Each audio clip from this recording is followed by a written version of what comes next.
नमस्कार दोस्तों, आप सभी का फिर से स्वागत है महिमा इंस्टीट्यूट की टेस्ट सीरीज में। आज बायोलॉजी का तीसरा टेस्ट लेकर हम फिर से आपके सामने हुए हैं।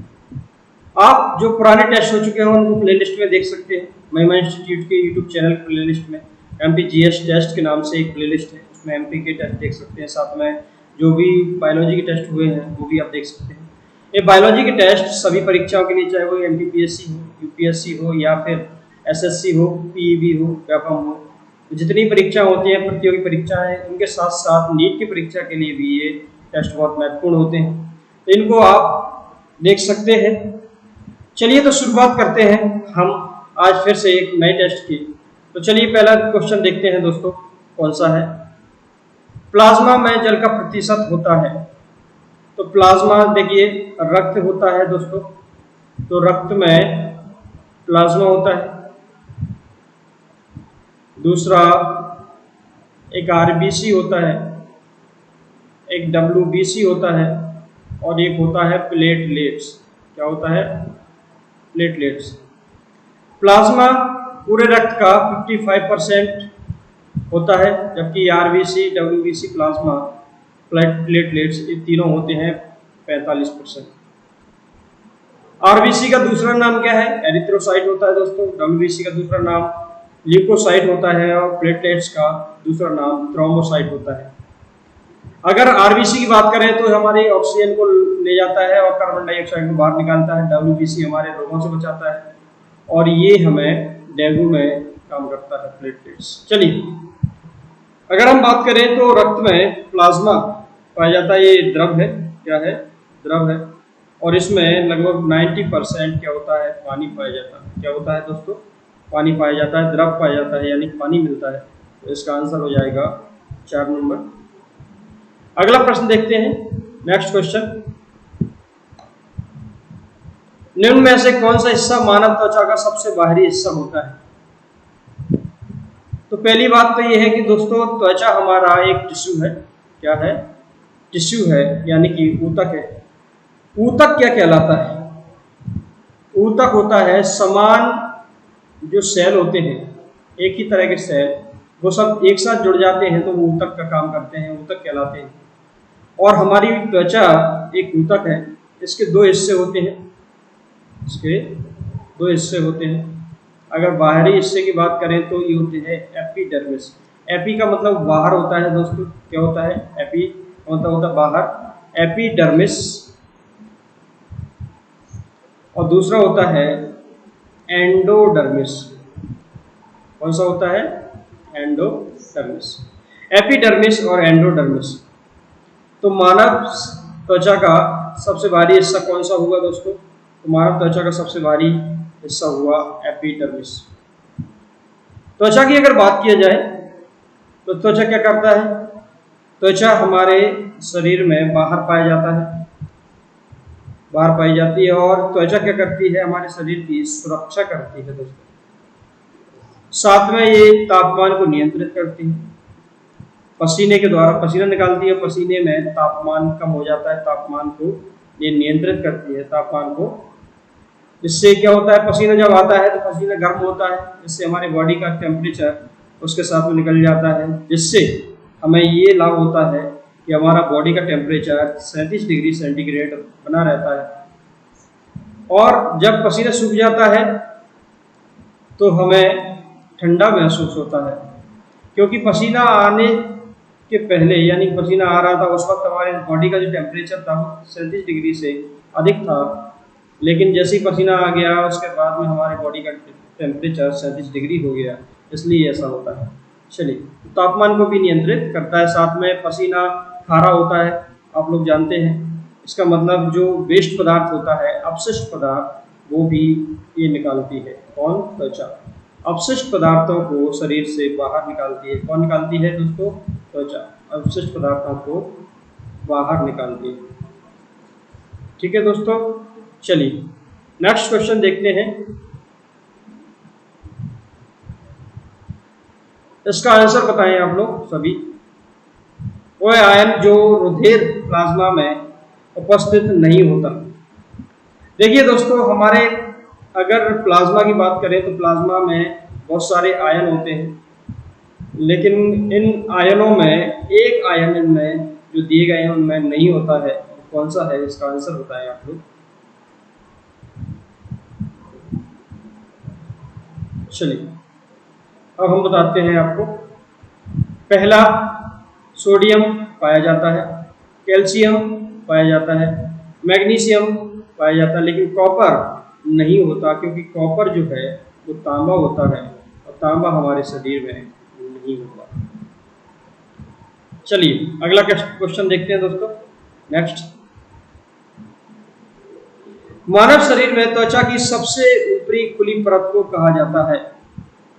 तो क्या कहा जाता है दोस्तों, अभी अभी हमने बात की थी, खुली परत को क्या कहा जाता है? बाह्य त्वचा, अंत्य त्वचा, श्वेत पटल या अध्यस्थ, क्या कहा जाता है बताइए। तो एपी का मतलब क्या होता है? एपिडर्मिस। एपिडर्मिस मतलब दोस्तों बताइए क्या है? बाह्य, यानी कि बाह्य त्वचा इसको हम लोग कह सकते हैं। ये ऊतक होता है, त्वचा टिश्यू होता है। और कौन सा टिश्यू होता है दोस्तों? एपिथेलियल टिश्यू होता है। कौन सा टिश्यू होता है? एपिथेलियल टिश्यू होता है, एपिथेलियल टिश्यू होता है त्वचा। चलिए अगला प्रश्न देखते हैं। नेक्स्ट प्रश्न देखिए,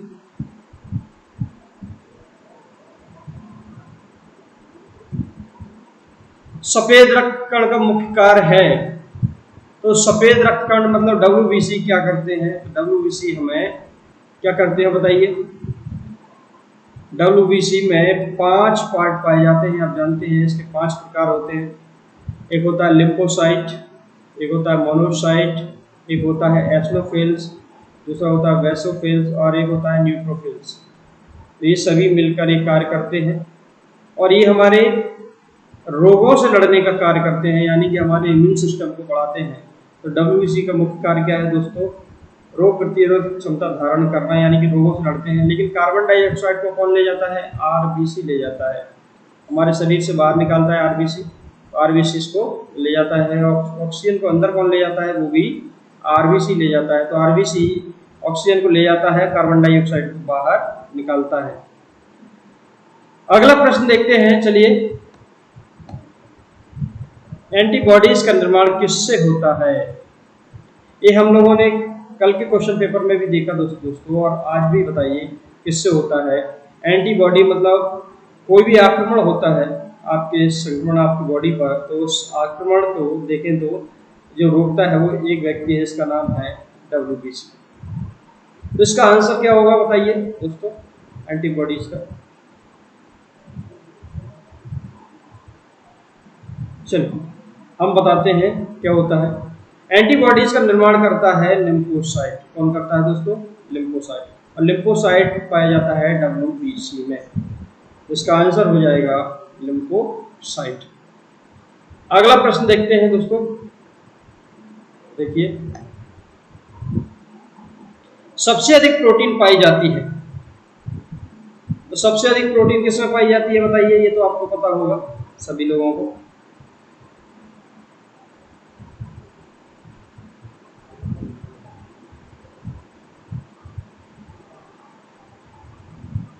चलिए,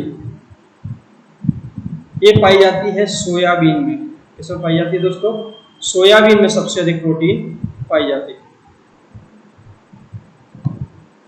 मानव शरीर का रक्त बैंक कहलाता है। रक्त बैंक मतलब जहां पर रक्त पाया जाता है उसको किसे कहते हैं दोस्तों? मानव शरीर का रक्त बैंक। तो मानव शरीर का रक्त बैंक कहलाता है कौन? ये प्लीहा, स्प्लीन को कहते हैं, क्योंकि यहाँ पर RBC जो होती है वहाँ पर मरती है, इसलिए स्प्लीन को ये कहा जाता है। और RBC बनती कहाँ है दोस्तों? तो बोन मैरो में बनती है। कहाँ बनती है? बोन मैरो में बनती है।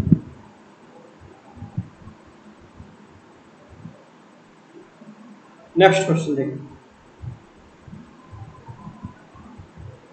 प्लाज्मा जो कि रक्त का एक घटक है, एक क्या है दोस्तों? द्रव है। क्या है? द्रव है।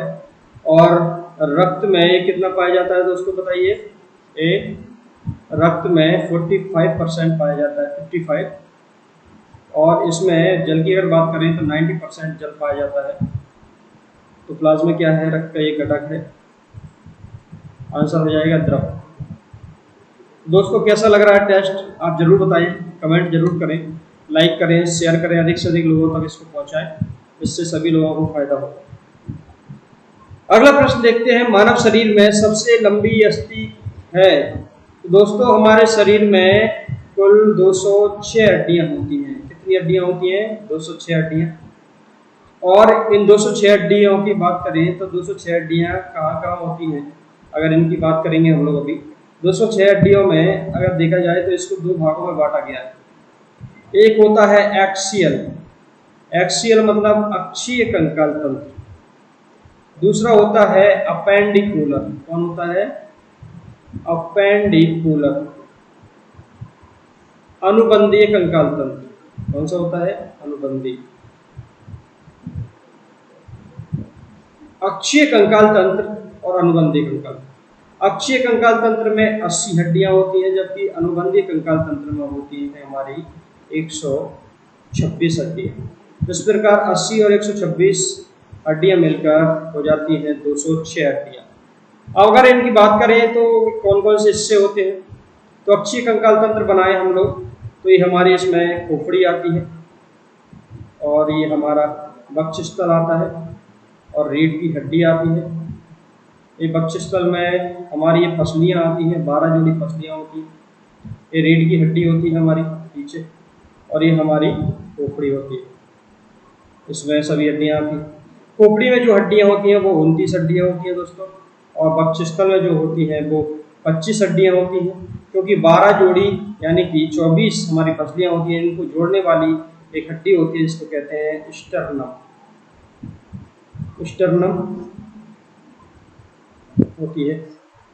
तो इस प्रकार वक्षस्थल में 25 हड्डियां हो जाती हैं, और रीढ़ की हड्डी में होती हैं 26 हड्डियां। कितनी होती है दोस्तों? 26 हड्डियां। तो इस प्रकार ये 80 हड्डियां हमारे अक्षीय कंकाल तंत्र में हैं।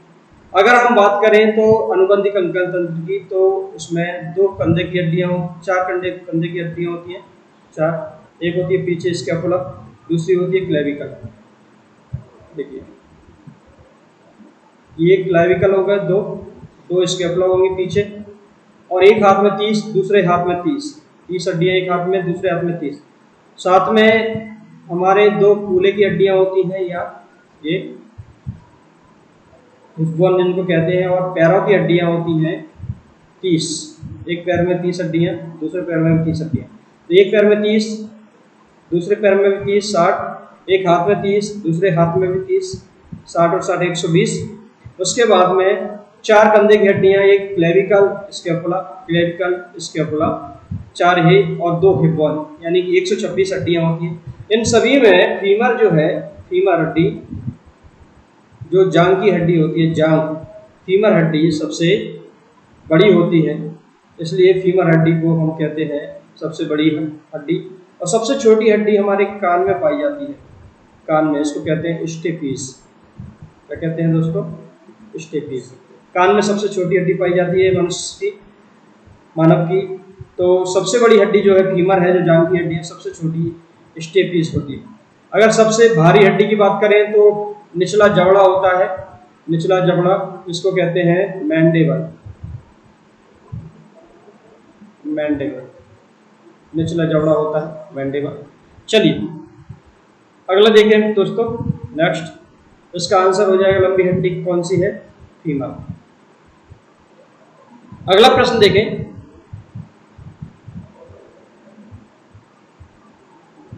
मनुष्य के शरीर में पैरों की हड्डियां हैं। तो देखिए मनुष्य के शरीर की अगर बात करें, हाथ की, एक हाथ की हड्डी बताएं। हाथ में तो एक होती है याम, ह्यूमरस,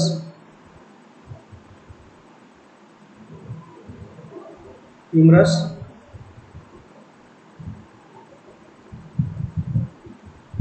और 2 हड्डियां यहां होती हैं, रेडियस और अल्ना। ऐसे ही पैरों में होती है, ये जो बड़ी हड्डी है इसको कहते हैं फीमर। उसके बाद दो हड्डियां होती हैं, टिबुला और फिबुला। टिबियो या फिबियो कह देते हैं, टिबुला फिबुला। हमारे उंगलियों में 14 हड्डियां होती हैं और इससे पहले टार्सल्स आती है पैरों में और मेटाटार्सल्स आती है। इस प्रकार ये हड्डियां हो जाती हैं, एक पैर में 30 और एक हाथ में 30। चलिए, तो इसका आंसर हो जाएगा जो हमारे घुटने के नीचे जो घुटना होता है, घुटने के यहाँ पर जो कटोरी टाइप का होता है उसको कहते हैं पटेला। कौन सी हड्डी होती है दोस्तों? पटेला। घुटने पर कटोरी टाइप की होती है उसको कहते हैं पटेला, घुटने की कटोरी को। और नीचे घुटने के नीचे हड्डी जो है वो है टिबिया, टिबुला और टिबियो या फिबुला, टिबुला फिबुला। चलिए, ये आंसर हो जाएगा इसका 2 नंबर। अगला प्रश्न देखते हैं दोस्तों। देखिए,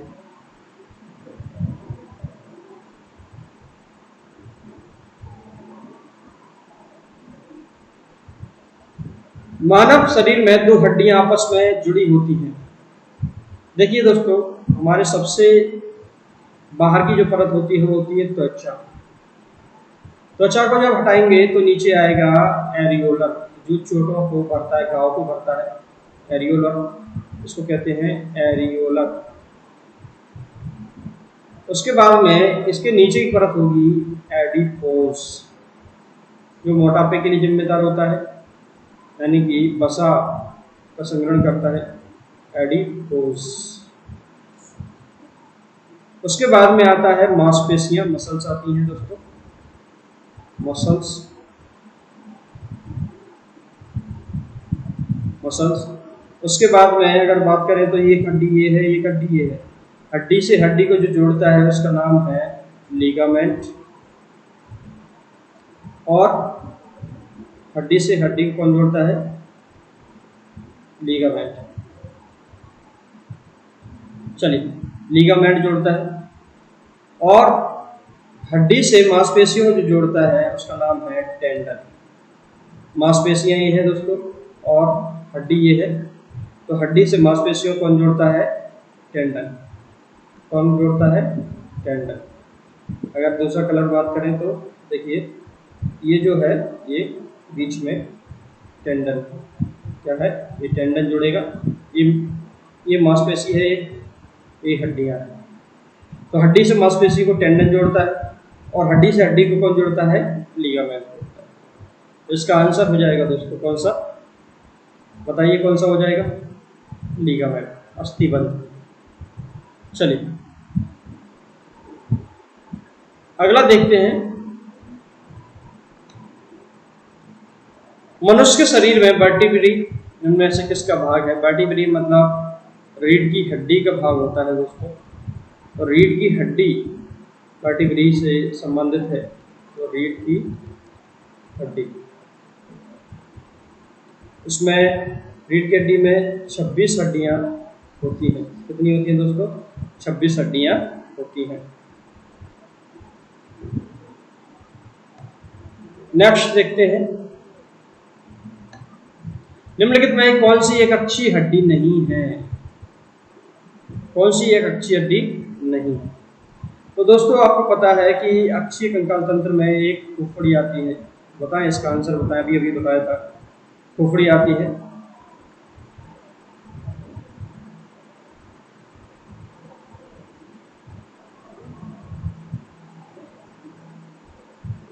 खोपड़ी आती है, इसमें कपाल होता है।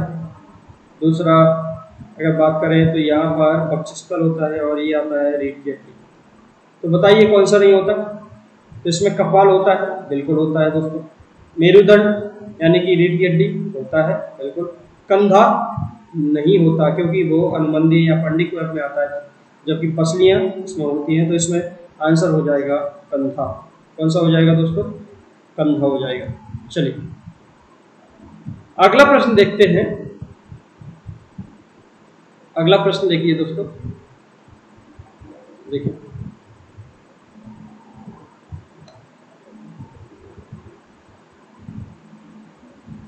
एक मानव हड्डी का जोड़ नहीं है। तो देखिए दोस्तों, बॉल एवं सॉकेट जॉइंट होता है हमारे जो कंधा है यहाँ, इसकी बात करें यहाँ पर, तो इसको ऐसे ऐसे कहीं भी घुमा सकते हैं, ऐसे घुमा लीजिए, ऐसे घुमा लीजिए, ऊपर कर लीजिए, नीचे कर लीजिए। तो यहाँ पर बॉल एंड सॉकेट जॉइंट लगा होता है। तो बॉल से क्या होता है, चारों तरफ घूम सकता है। ग्लाइडिंग जॉइंट भी होता है, सैडल जॉइंट भी होता है, लेकिन मैक्रो जॉइंट नहीं होता है। कौन सा जॉइंट नहीं होता है, मैक्रो जॉइंट। तो आंसर हो जाएगा इसका मैक्रो जॉइंट। चलिए,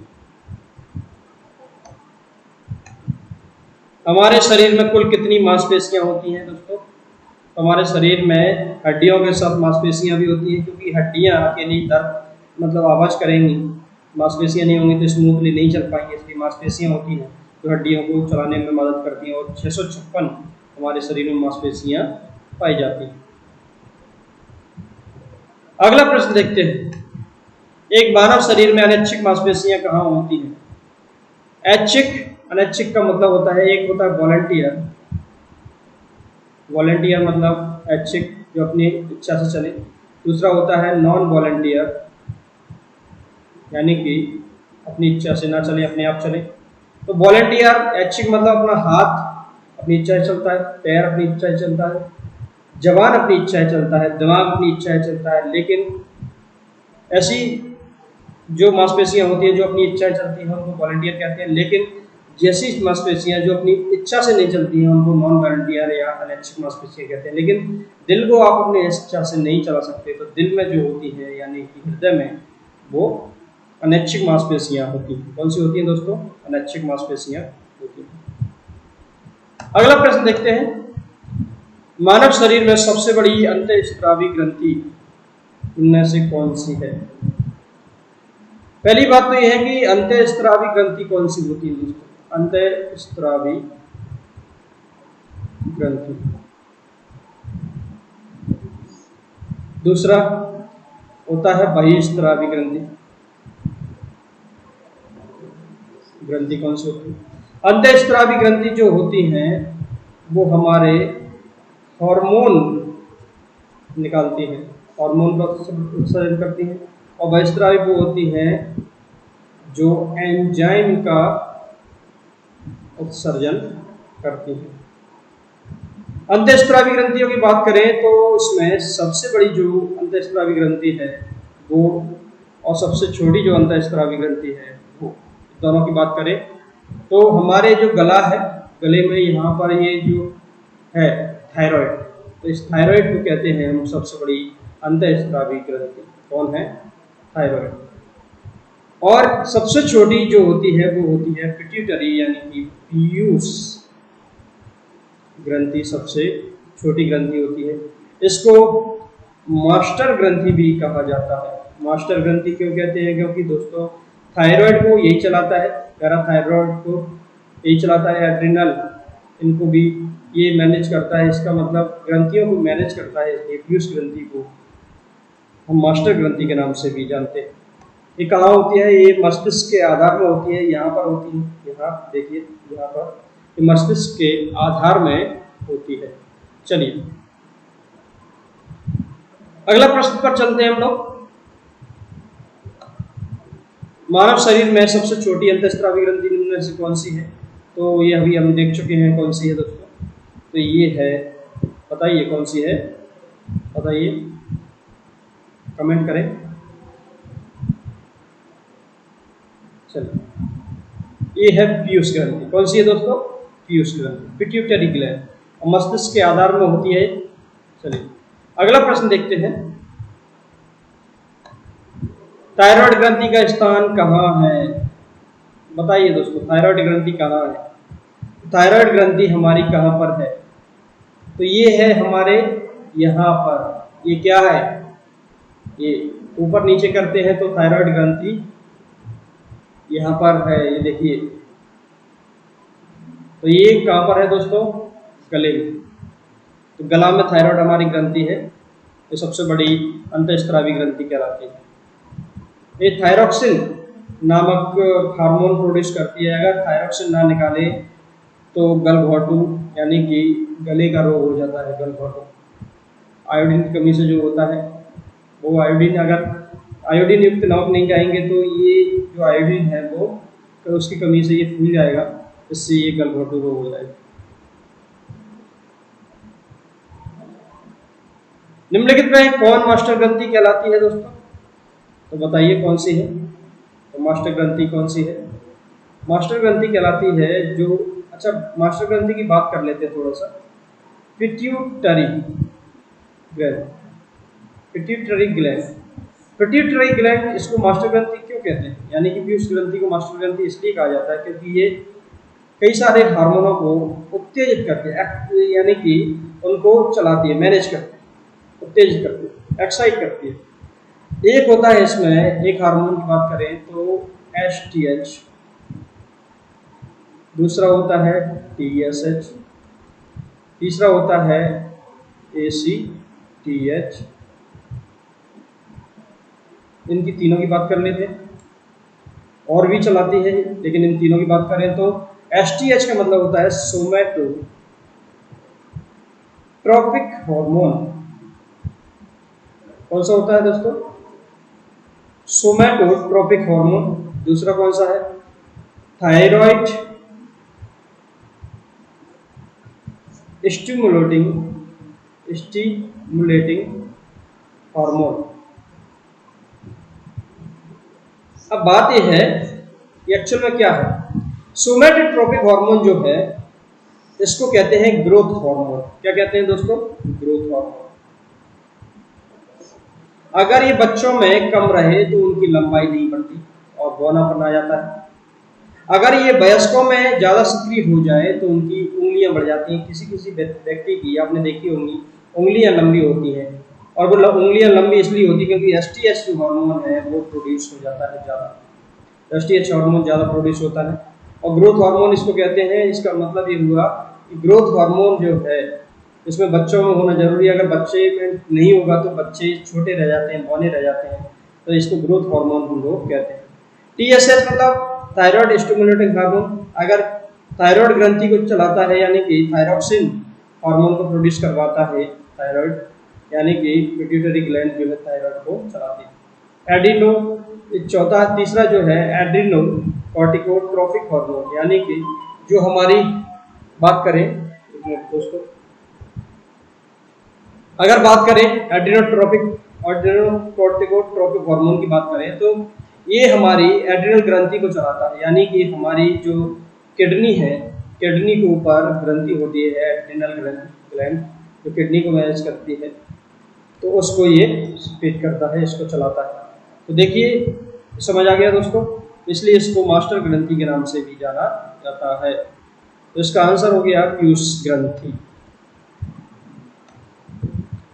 पीयूष ग्रंथि शरीर में किस स्थान पर स्थित होती है? बताइए दोस्तों, ये अभी बताया है। तो पीयूष ग्रंथि हमारे शरीर में कहाँ स्थित होती है? तो यहाँ देखिए, यहाँ इधर, ठीक है ना। तो मस्तिष्क के आधार में, कहाँ पर होती है? मस्तिष्क के आधार में। अगला देखें, निम्न में से कौन सा हार्मोन पिट्यूटरी ग्लैंड द्वारा स्रावित नहीं किया जाता? तो देखिए दोस्तों, आपको मैंने बताया था, अभी हम बात की थी, तो थायराइड स्टिमुलेटिंग हार्मोन यानी कि उत्तेजक हार्मोन ये किया जाता है, बिल्कुल किया जाता है। प्रोलैक्टिन यानी कि मिल्क प्रोड्यूस करने के लिए ये होता है, ये भी किया जाता है। किसके द्वारा? इसके द्वारा, पिट्यूटरी के लिए। और एक वैसोप्रेसिन होता है, ये भी किया जाता है, लेकिन ये सोटेस्टेरोन ये नहीं किया जाता। तो ये तीनों किए जाते हैं दोस्तों, स्रावित यानी कि उत्तेजित किए जाते हैं, लेकिन ये चौथा नहीं किया जाता। अगला देखिए,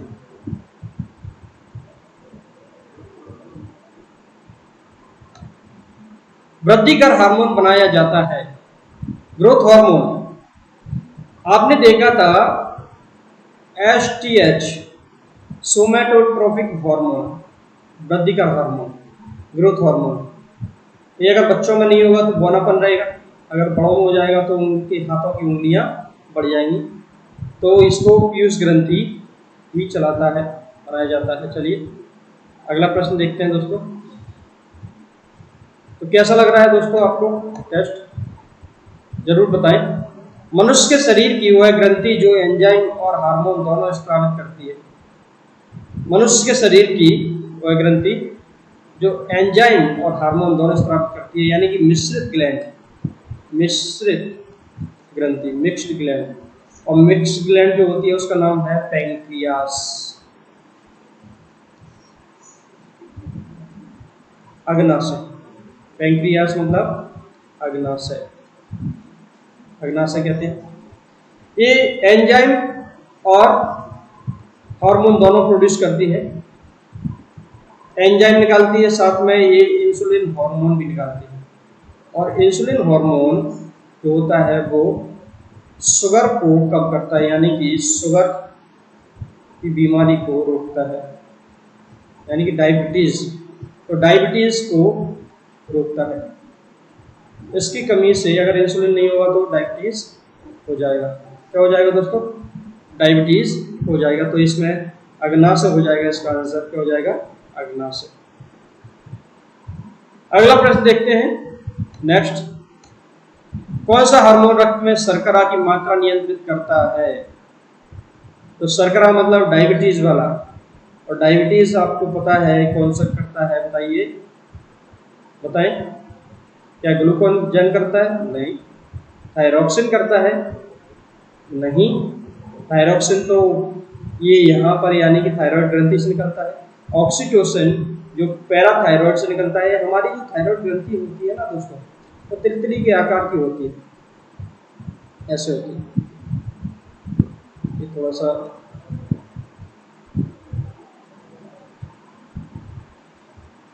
देखिए, दोबारा बता देता हूँ।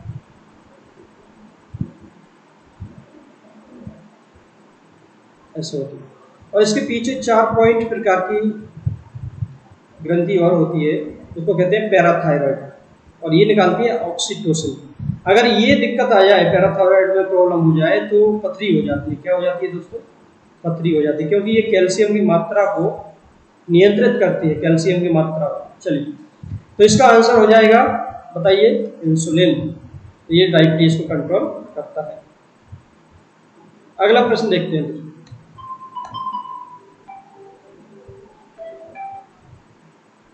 चलिए,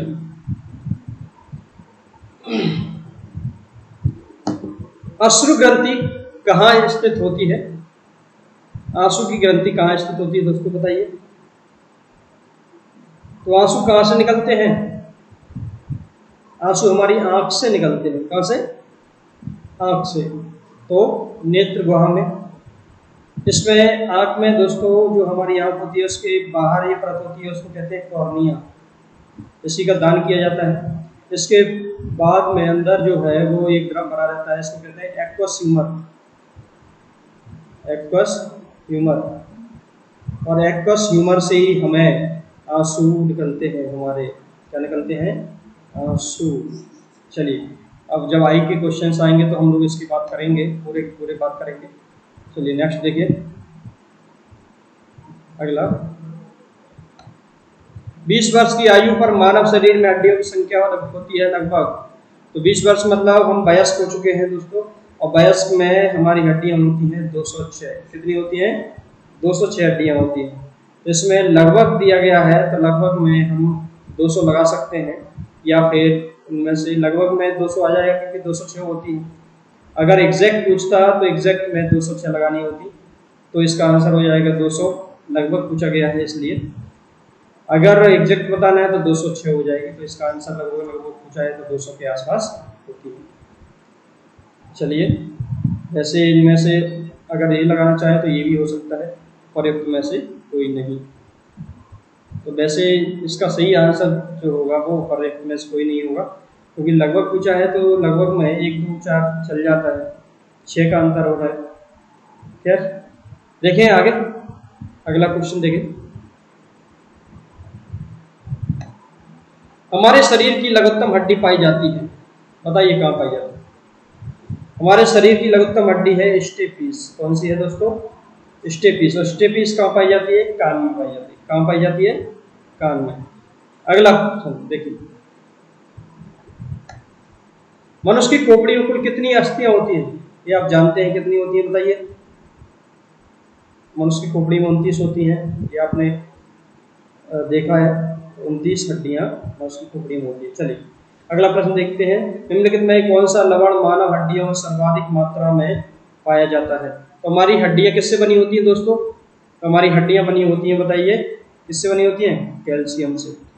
कैल्शियम से किससे बनी होती हैं, कैल्शियम से।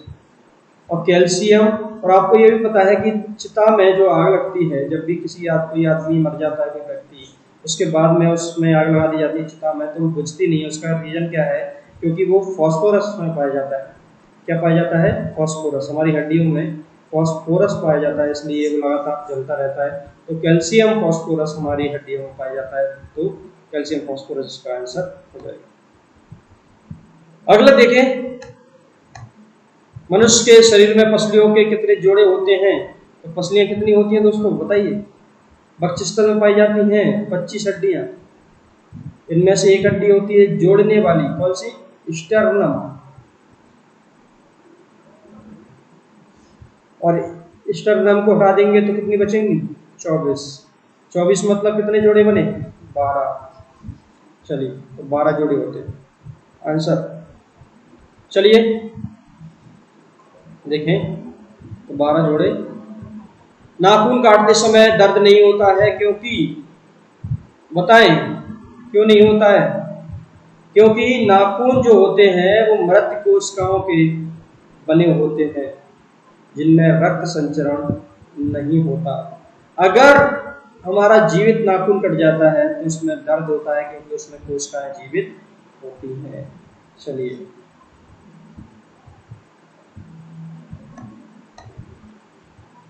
तो दोस्तों कैसा लगा आज का आपका टेस्ट, जरूर बताएं, कमेंट करिए। और लगातार ऐसे ही आप इसका लाभ उठाते रहें। रात को प्रत्येक रात 9 बजे आपको एक नया टेस्ट मिलता है और नई चीजें आपको नई जानकारी के साथ हम देते हैं। तो इसको लाइक करिए, सब्सक्राइब करिए और अपने दोस्तों तक भी इसको पहुंचाइए और लगातार इसका लाभ उठाते रहिए। प्रत्येक रात 9 बजे आपको इसी चैनल पर, महिमा इंस्टीट्यूट के चैनल पर आपको ये मिलती रहेंगी चीजें। तो कैसा लग रहा है आप जरूर बताएं। चलिए तो फिर मिलते हैं, तब तक के लिए नमस्कार, जय हिंद।